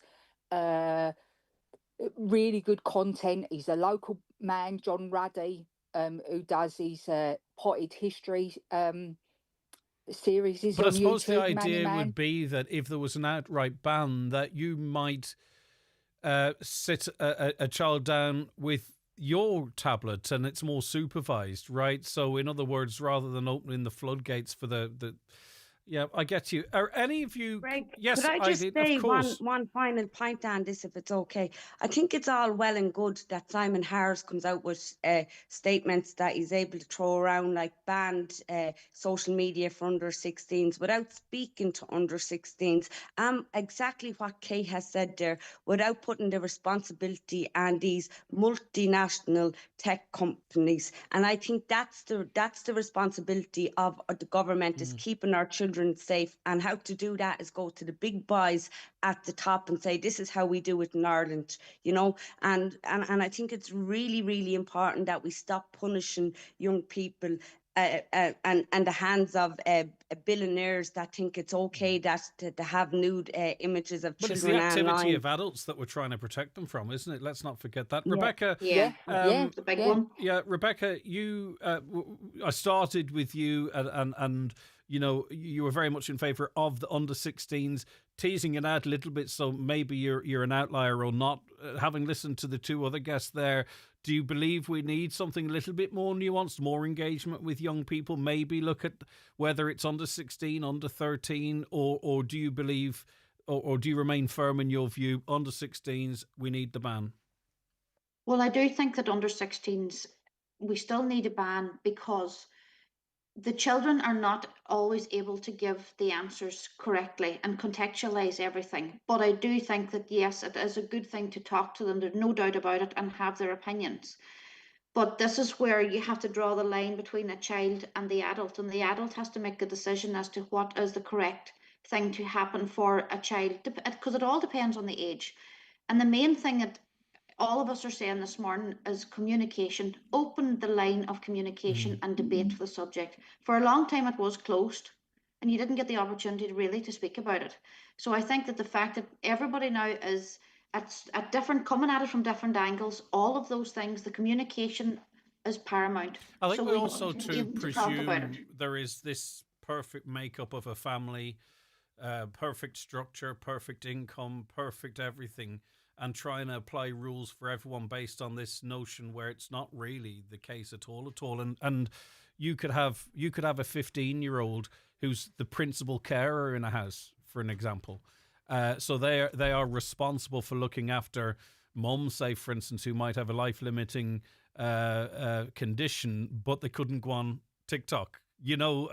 So it is, not everybody is just this notion that we have maybe of the dangers, Greg, that needs to be looked at. It's the areas of danger. So it's not necessarily the educational side of things. So all of those lines of communication can be left open. But the danger that you have is that there's so many out there that pose to be good when they're not. Mm. So how do you police that? Quick run so around. You have to draw a line somewhere. A quick run around. The truth is, regardless of what anyone says, the only way you can prove someone is not 16 or less is that everybody who is 16 and over proves that that's their age. Are you happy with this data being in the hands of these social media companies? Do you think it's a good thing? Just a quick comment, Eileen, from you. I'll ask the other two guests then as well, because obviously to make sure everybody is over 16, everybody has to prove their age, and that means proving their identity. Look, Greg, you're not meant to smoke until you're 18. I started smoking at 12 years of age. It didn't stop me from smoking. And I'm not condoning it or anything. I'm just saying that, like, young people are young people. They'll tease things out for themselves. And I just think it's we could be going down a very, very dangerous rabbit hole. How are we going to educate our young people at 15, 16 to be safe online if they don't have these platforms, if we don't trust them online? I do believe something needs to be done. Right now, as I'm speaking about, right now, as I'm here, I don't know what the solution is. I'm going to have to tease it out more. And again, I think Simon Harris and Micheál Martin, before they introduce any bands of legislation, they need to work with the tech companies, hold the tech companies to responsibility. End of story. Katie, do you think and when it comes to age, they can lie about their age. Young people are not stupid. Well, they're scrunching up their faces in Australia to try and give the impression they've got wrinkles, but we might not use that kind of system. Age verification. Katie, what do you think? Will everyone over 16 be happy to give their details, their personal details, to social media companies? If you are using your platform in the correct way, then Nothing I to don't hide. see. Yeah, yeah. And we know troll. And the other thing, all this, right? We know But about troll then, accounts. what about then? bots? Yeah, okay, I get you. But then what about those that use social media to highlight atrocities in the world? Maybe it could be women speaking out in the country that if they dared bare their face, they could have their head taken off them. You know. Yeah, I get. Yeah, there's a whole cohort of people that maybe might not be able to campaign or get that information out because the only way they could is to provide their identification. And can we trust big tech, big governments not to share that out? I know, and this is why this is such a nuanced problem, is because there may be women in Iran who are campaigning against the leadership, scarf thing, right? The hijab or whatever it might be. Yeah, and the compulsory wearing of the hijab. That's what I'm saying. It's a very nuanced situation, and we could jump too quickly into ban this, ban that. We know you can go back to prohibition, banning alcohol. Do you know what I mean? And there was ways around it. Yes, but the majority of young people, thankfully, don't smoke. The majority of young people don't drink. There will always be those that will, and I was amongst them as well, that will find a way around that, okay? But you introduce laws to denormalize things, to not sort of give some sort of tacit approval of it, right? So, we know there's going to be kids who go around the rules, but maybe if the spaces they're in aren't populated by millions of other children, it's not worth it. Rebecca, what do you think of that argument? Well, you see, it depends on who is going to. For me, it just depends on who's going to police everything and be able to get the legislation through and how they control it. Because as we know, the government is trying to control the narrative on a lot of things, even in our media. So the children need to have the media, they need to have a platform that they know will be good, that they know will be not influenced by one side or the other. They need something that's going to be very balanced. This is why I find platforms like this so interesting, because Simon Harris, and this is no disrespect to other journalists, he's just been able to go on Virgin Media yesterday morning, RT in the afternoon, and just lay it out there. And yet here we have, I think we're all parents as well. We have a situation whereby, through life experience, we talk about, the reality of what this might bring. And that's really, really valuable rather than effectively PR exercise interviews, which I generally try and avoid.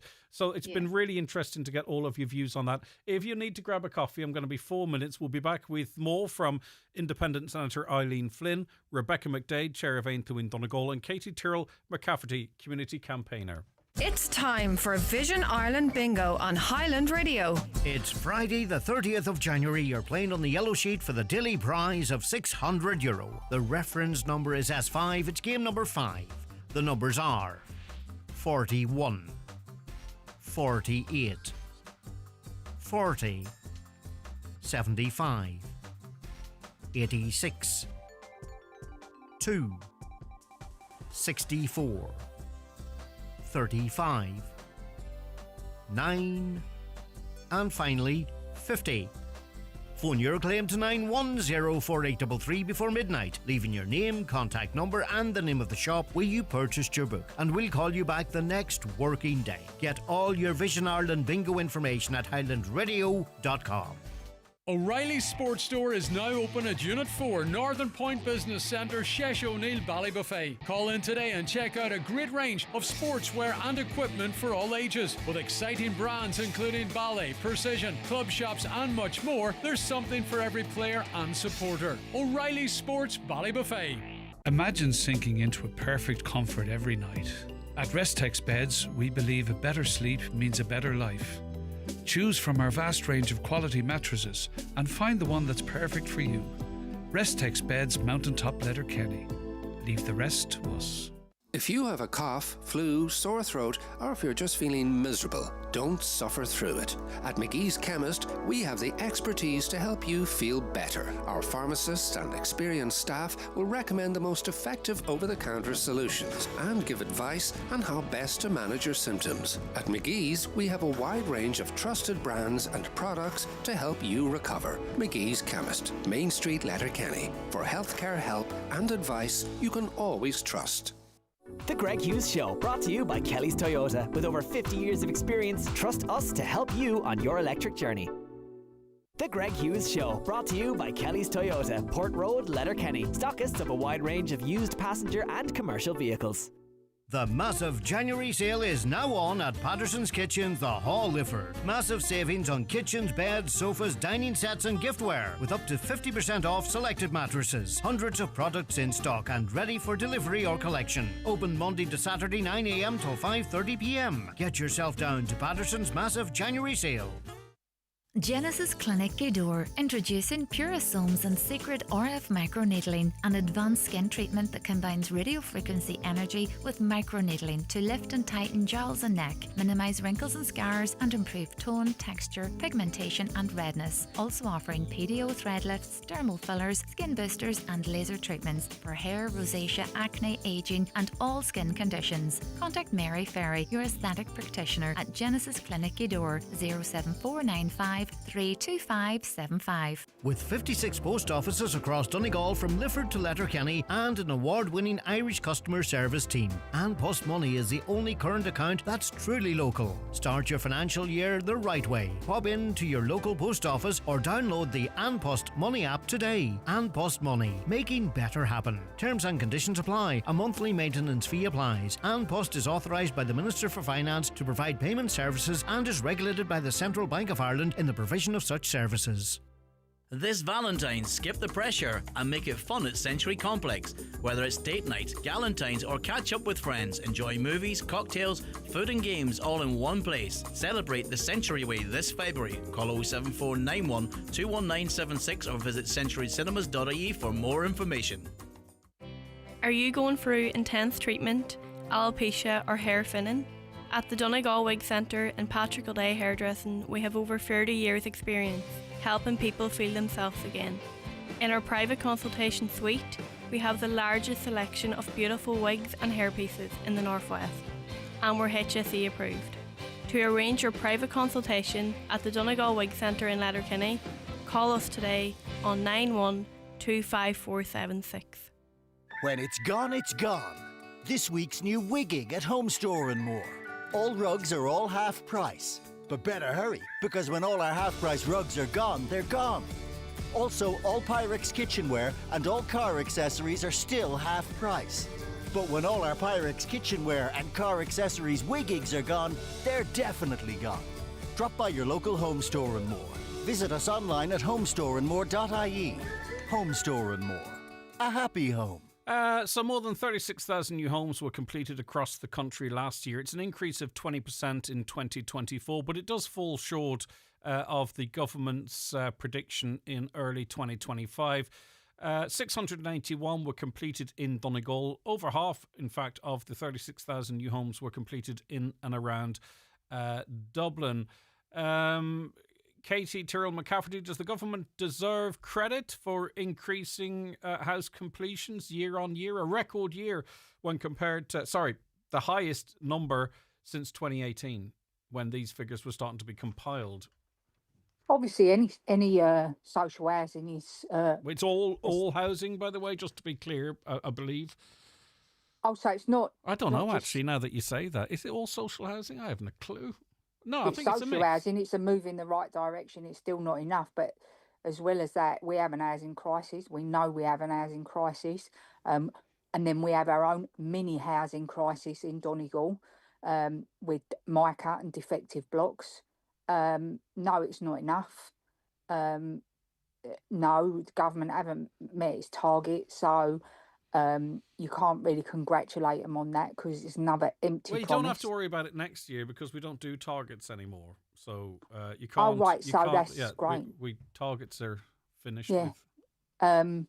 You know, we'll have goals that we want to reach, whether it be in a personal capacity or building social housing. The other thing that we need to look at is empty property as well, bringing stuff back into housing stock as well. But yeah, if that's not a social housing, No, it's figure, all then... housing, isn't it, Eileen? It's all housing. That is. It's all. Yeah, It is all housing. Yeah, as far as I know, it's all housing. It is. Yeah, Kate. it is. Yeah. It's affordable. It's private. You name it, it's there.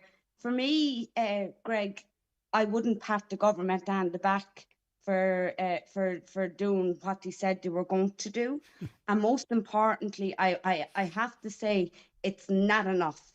Far from enough. You go on to the streets of Dublin, you see, like, you even say if someone had an appointment in the Mater Hospital or something, a lot of Donegal people would have to travel for healthcare.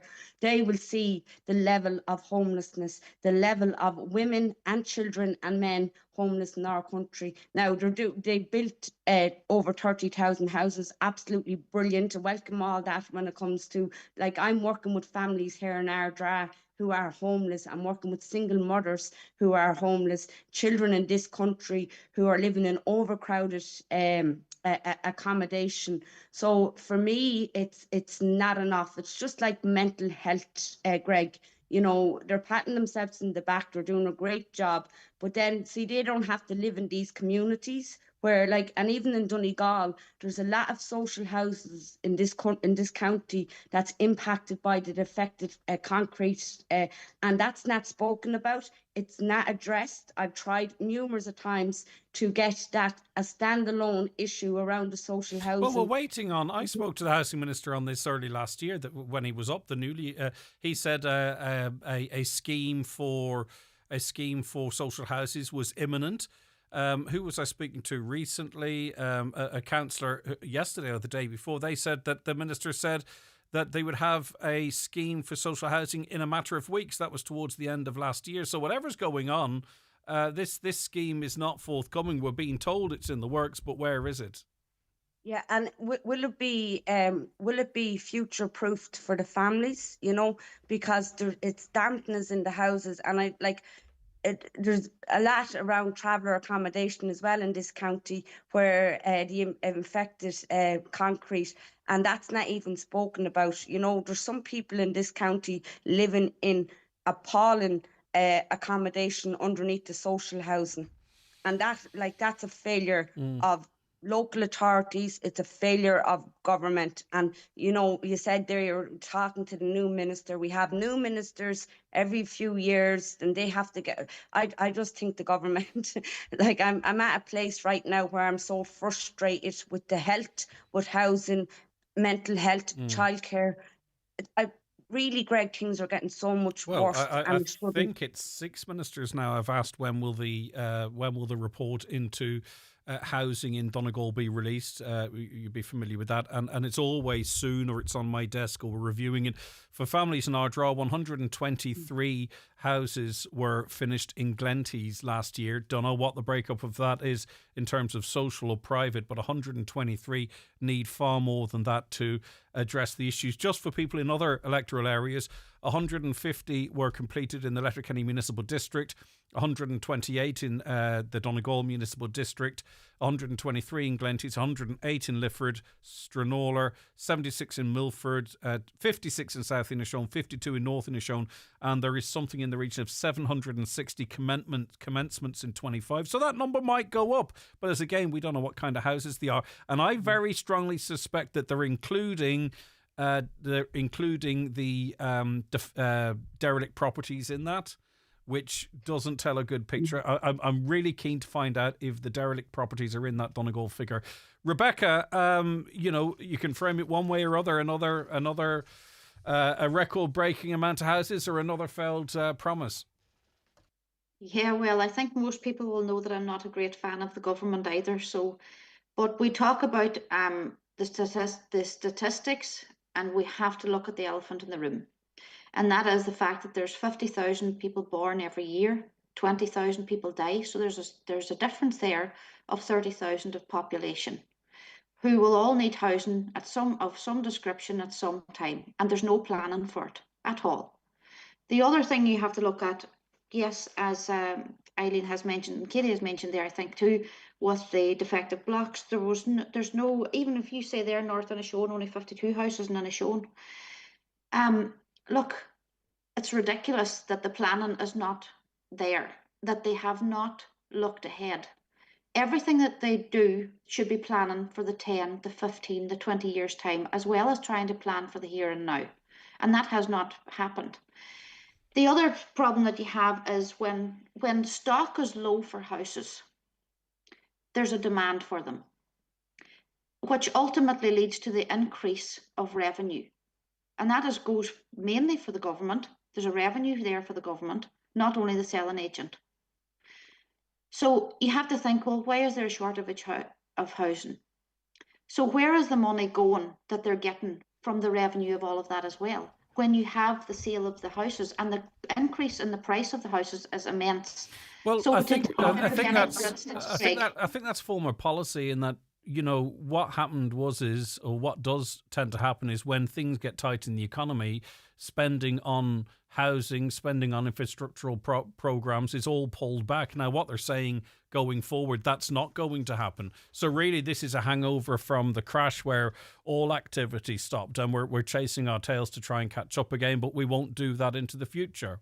Yeah, but I wouldn't allow them to say that, you see, and I wouldn't allow them to have that look on it, because how much money did they give to the World Bank in recent times? Where's that money going? The only thing I'll say, what's that money paying for? And why is the money being taken off the Irish people and those who are living here in this country, paying their taxes?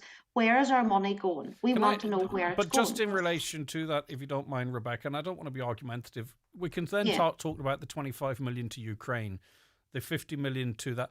The truth is though, we have billions upon billions of money in reserves in this country. So, like, saying 50 million went to the World Bank, 25 million to Ukraine, 10 million to Palestine, that money was never going to go into housing people in this country. We have, as I say, billions of euro that we're not spending in this country. Our hard-earned money, Greg. Yeah, but are you not crazy? In a way, when someone in opposition like yourself says that, are you not giving the government a pass? Because it's as if they're making decisions choosing one over the other. No, the decision is not to pump the money that's there into the Irish people. It's not to send it elsewhere. They're sitting on it for a rainy day. 111 billion euro we took in tax last year. 11 billion in corporation tax. That 25 million, that 15 million, that 50 million, it's a huge amount of money, but it's pittance, it's poxy. They're sitting on the money. And now what happens is instead of us going at the government, or you going at the government, not me, you're going at the Ukrainians or the World Bank or the Palestinians. brilliant. If I'm a decision maker, I'm going, brilliant. You're doing my work for me because you're not having to go at me. You're having to go at the Palestinians and the Ukrainians, Rebecca. And it plays, I think, into their Well, hands. I'm not having to go at them. No, What you, I'm no, saying you is, know what I mean. You know what I mean. I'm not yeah, having to go no, at you. well, it's just to be clear that I mean that they're telling us that there's no money for health, there's no money for housing. The government wants us, as we talked about before, the government wants small landlords to allow people to rent their homes for 6 years now. That's to buy them 6 years, right? Where they can plan now to try and build these houses. But they're using the small landlords to do that. But they're also putting them in a terrible predicament where they're caught within this net of where they have to abide by a certain rule in order to allow these people to stay there. The private sector is the solution to the public problem, Greg, isn't it? Yeah, that's what you're saying. Yes, Eileen, go ahead. Could I just make one final point on budget, because it seems like you're talking about the budget now, right? Every year, okay, when the government announces more money has been spent on health, never as much money spent on housing, or we haven't done this since 2018, blah, blah, blah.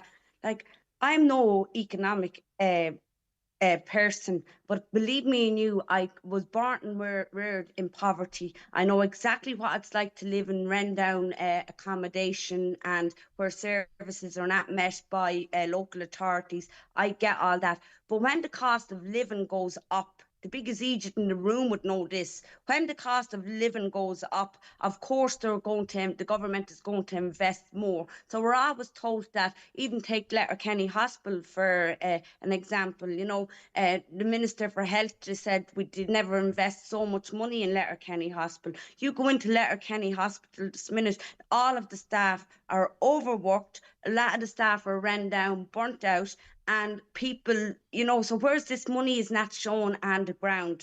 So I agree with Rebecca. It's not shown on the ground, the investment that the government doesn't trickle down, given into communities. There was potentially just a quick line on that, because there was something really quite significant happened yesterday, I think, and it was comments again from Simon Harris, because he's doing the political rounds.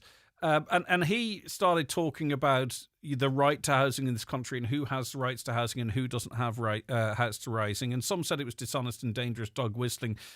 Do any of you believe that linking the housing crisis so explicitly as he did to migration is a necessary step in honest policy making? Or even maybe, Katie, is it a political tactic to displace blame from the government's failures, in inverted commas, to meet the housing targets they set themselves? Because he was saying like about half the people that are looking for social housing have no right to it anyway. Katie, unmute yourself just before you speak, if you don't mind, my dear. Katie, unmute. I want to hear you. Go ahead. It's the classic divide and conquer rule. Classic divide and conquer. What this country needs is a national house building program, and by doing that, you can save money, right? The money that we give out to private landlords, I accept that there are small private landlords, but there are a lot of big private landlords. A lot of them actually sit in the Dáil as well. Let's be honest about it. We know that. How many of them in the Dáil are landlords, right? So we're paying out money on private rents. We're using hotels as emergency accommodation as well. All of that money can be saved if we have a national house building program, and then look at the benefits beyond that. If it's taken under the intergovernment wings, we can have apprenticeships for people that are looking to start in the building trade, electrics and all of that, and it would have to be to a really good standard as well. I'm fed up of seeing accommodation that is not of good standard. If you're in a defective house, right, by the way, if you're in a defective social housing house, I would take the case to court and I would not pay my rent because it's not fit for purpose Yeah, but anymore. then you end up on a debtors list. I get where you're coming from, but that does 20% of TDs are landlords, by the way. You asked that. I know it was rhetorical, but 20% are. That's actually come down a bit, but it's an overrepresentation because 20% of us in society aren't landlords. Eileen Flynn, Simon Harris's comments. Do you think it was an honest conversation about policy making or deflection?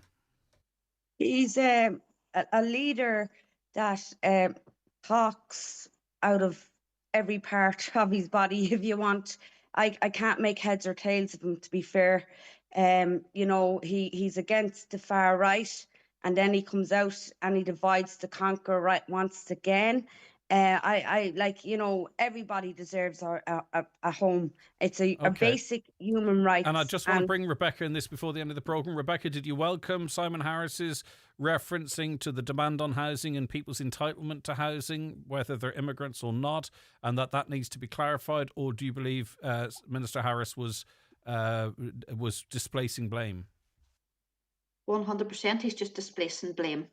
You know, you've got to think about, if we don't have enough, we have to look at the resources that we have, and if we don't have enough houses for our people that are here in Ireland, that are living here, then how can we possibly give accommodation and resources to others?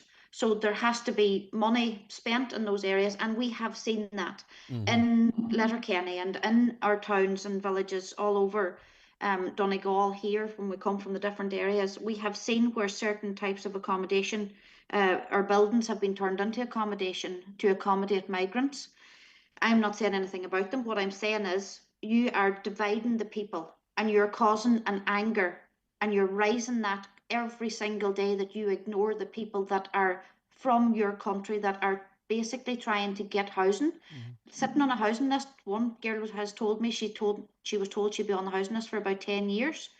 And you do have the situation where you have migrants that are coming in and they're being housed in certain buildings that is turned into accommodation, and they're getting accommodation over and above the people that are here, and they're saying that's not true. I do know what you're saying, but that's not suitable accommodation. That is not. Excuse me, that is not true. But what the government is doing is putting people in hotels and in hostels, run down old buildings.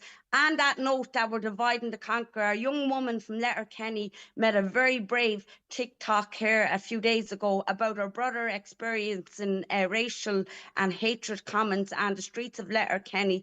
The young woman spoke about her mother being in working in the hospital for many years as a psychiatric doctor, and she also spoke about her father being a consultant to our children in the hospital. She was born and reared in this county.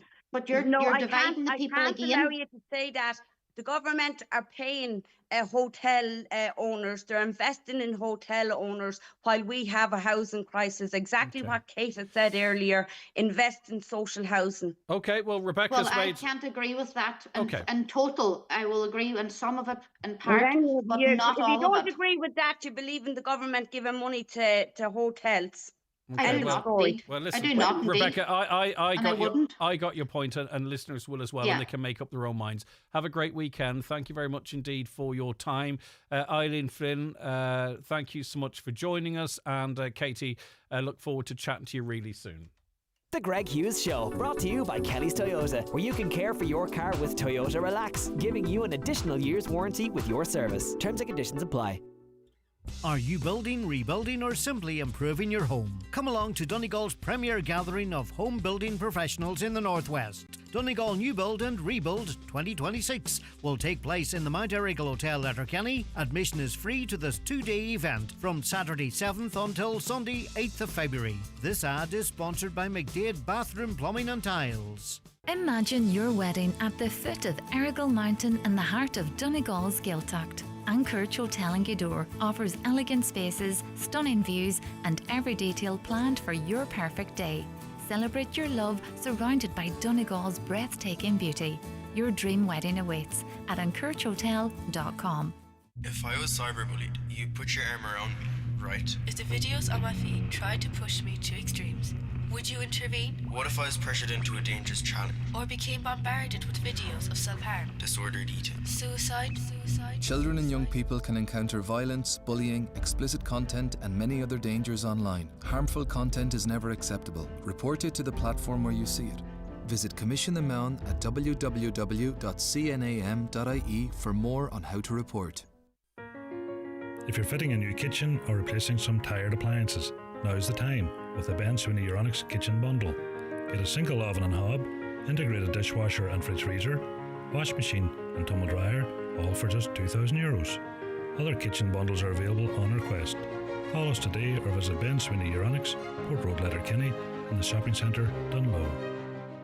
Trad Week returns to Letterkenny, presented by the Regional Cultural Centre and An Greenan Theatre. From the 24th of January to the 7th of February, the festival brings together leading traditional, folk and contemporary artists for concerts, talks, workshops, storytelling and family events. For more info, see regionalculturalcentre.com. Highland Radio weather updates with McElhenney's. Looking for the perfect outfit for an upcoming event? We have new occasion wear styles arriving every week. Visit us in Ballybuffet or shop online at mcelhenneys.com. Mostly cloudy with rain followed by frequent showers turning heavy at times. It'll be blustery with a moderate fresh easterly wind, highest temperature 7 to 9 degrees. Just to remind you, for your public holiday weekend listening, our latest podcast is going live in just a couple of moments. It's a very interesting conversation with Bernadette Rice.